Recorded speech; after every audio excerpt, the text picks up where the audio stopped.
ሁሌ ሱረቱል ከህፍን ጁሙዓ እንድንቀራ ሱና ነው የነብዩ ሰለላሁ ዐለይሂ ወሰለም መንገድ ነው ለምንድነው ሶስት በጣም የሚገርሙ ታሪኮች ተነስተዋል ሶስቱ ወሳኞቹ ሶስቱ ወጣቱ ህፃኑ ልጅ ሁለት የነብዩላህ ሙሳና የኸድር አስሐቡል ጀና ايوه እና ደግሞ ذوالقرنين نعم لولا إذ دخلت جنتك قلت ما شاء الله እነዚህ ታሪኮች መነሳታቸው ለኛ ጥልቅ መልእክት አለው በተለይ ሰይድና ሙሳ አለይሂ ሰላም እና የሰይድና ኸድር ታሪክ በሳምንት ውስጥ ሳንፈልጋቸው የሚከሰቱ ውጤታቸውን ማናቃቸው ጉዳዮች ብዙ ናቸው የሆነ ነገር እናስባለን ግን የሆነው ሌላ ሊሆን ይችላል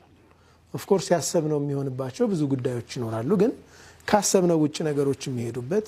የታ ይኖራልና ህይወት ውስጥ ሁሌም እንዲህ አይነት ነገር የምናስተናግድበት ብቃታችን ነው የተረጋጋ ህይወት የመኖርና ያለ መኖራችንን የሚወስነው ማለት ነው እጥራብ ይፈጠራል ነገር አለ መሃል የሆነ በቃ ይናጋባ እንደዛ ሲሆን እንዴት ነው የምንቀበለው ይሄንን ነገር እኛ ሰዒ ማድረግ ያለብን ትጋታችንን እስከምንችለው ሂደን ግን ነገሮች ደግሞ እኛ ከምናስበው ውጭ ሲሆን ያን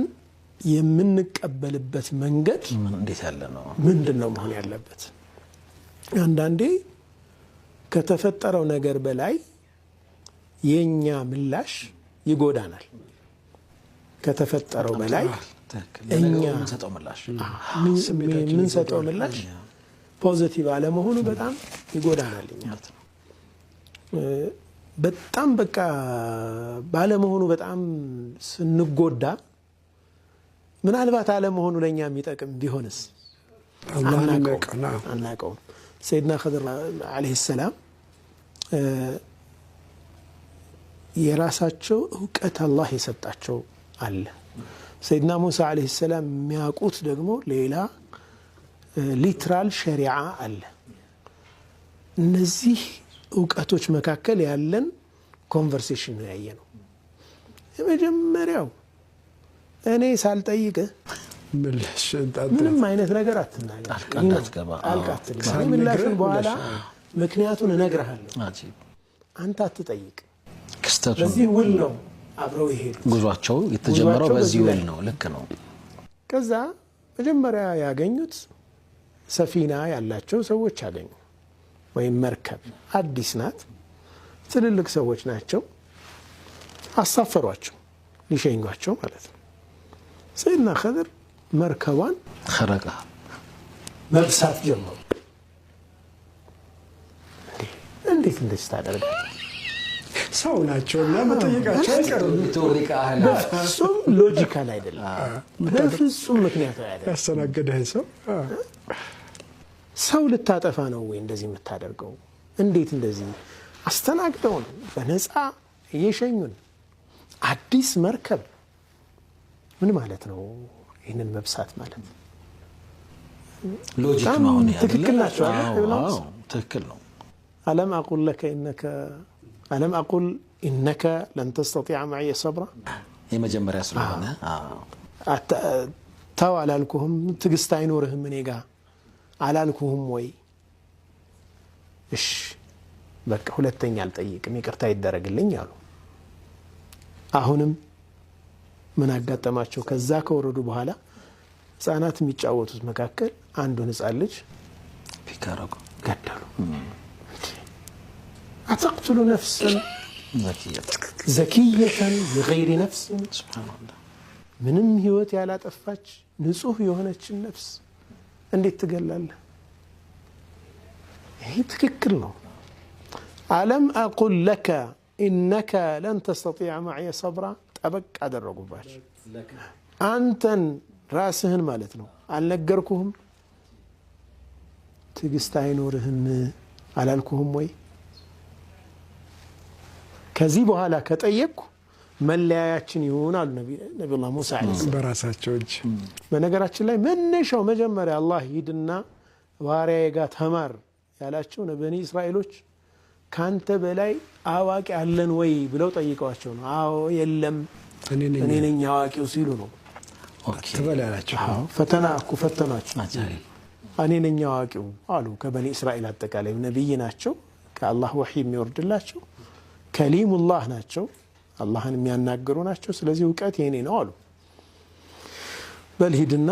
ባሪያችን አለ ምልክት ተነገራቸው በዛ መልኩ ነው ያገኟቸው ያው ረጅም ስለሆነ ታሪኩ ማለት ነው طيب ከዚህ በኋላ ከጠየቅኩ መለያችን ይሁን አንድ ከተማ ወይም ደግሞ መንደር ገቡ እነዚህ መንደር ሰዎች እንግድነት የሚባል ነገር አያውቁም አያስተናግዱም እንግዳ እነሱ ደግሞ እርቧቸዋል ደክሟቸዋል فاستطعموهم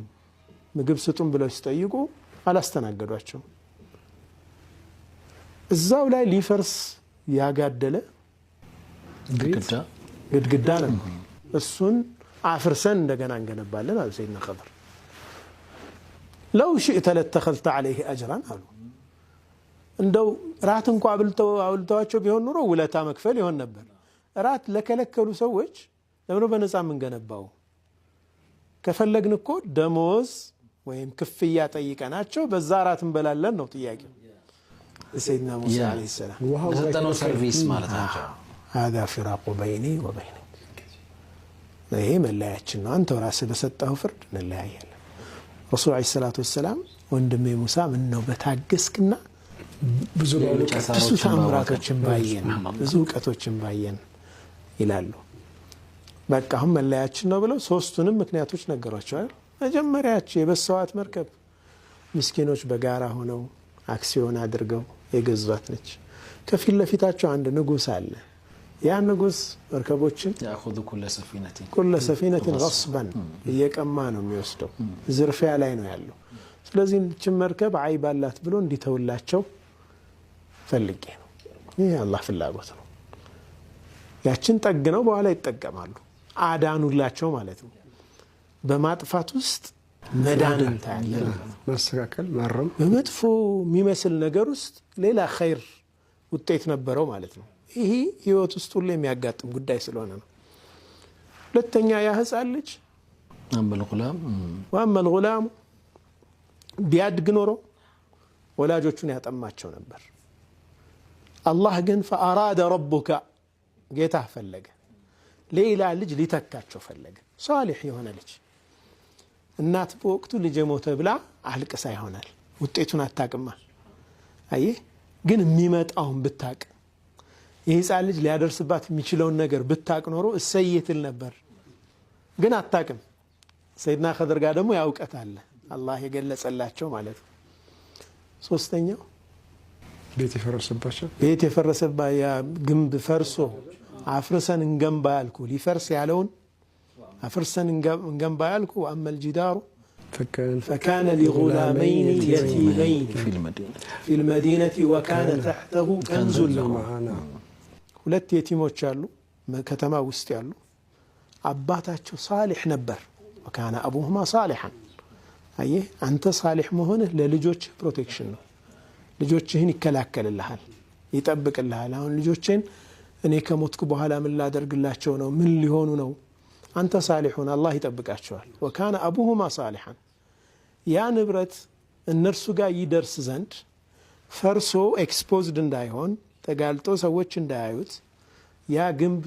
ድጋሚ መገንባት ነበር እነሱ አድገው ነገሩን መጠቀም እስኪችሉ ድረስ ያርማ ደስ ይላል ይህንን